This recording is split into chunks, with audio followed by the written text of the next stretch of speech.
धारदार लेखणी, प्रक्षोभक विचारसरणी, तुमचं आमचं आपलं न्यूज चॅनल विचार मंथन न्यूज. नमस्कार, आपण पाहत आहात विचार मंथन न्यूज. मी प्रशांत गडगे. एसटीचा प्रवास, मृत्यूचा प्रवास. शहापूर आगारात लालपरीची अवस्था पाहून आज असाच प्रश्न विचारण्याची वेळ आली आहे.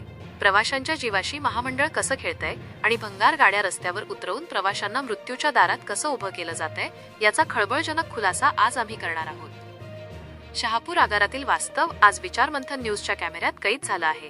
MH14BT 1838 हा बस क्रमांक नीट लिहून घ्या, कारण हीच ती बस आहे जिचं छप्पर काल शेलवलीजवळ प्रवाशांच्या डोक्यावरून उडून गेलं. सुदैवाने मोठी दुर्घटना टळली, पण उद्या जर कोणाचा बळी गेला तर त्याला जबाबदार कोण? आगारातील 15 ते 20 बसची अवस्था इतकी भयानक आहे की त्यांना बस म्हणण्यापेक्षा लोखंडाचा ढिगारा म्हणणं जास्त योग्य ठरेल. खिडक्यांना दोऱ्यांनी बांधलंय, पत्रे सुटे झालेत आणि धक्कादायक म्हणजे अनेक गाड्यांचा विमा इन्शुरन्स संपलेला आहे. तरीही RTO विभाग आणि ST प्रशासन याकडे हेतुपुरस्सर डोळेझाक करतंय का? बोटिंग. शहापूरहून कसारा, डोळखाम, किनवली आणि मुरबाडकडे जाणाऱ्या प्रवाशांना, विशेषतः विद्यार्थ्यांना दररोज आपला जीव मुठीत धरून हा प्रवास करावा लागतोय.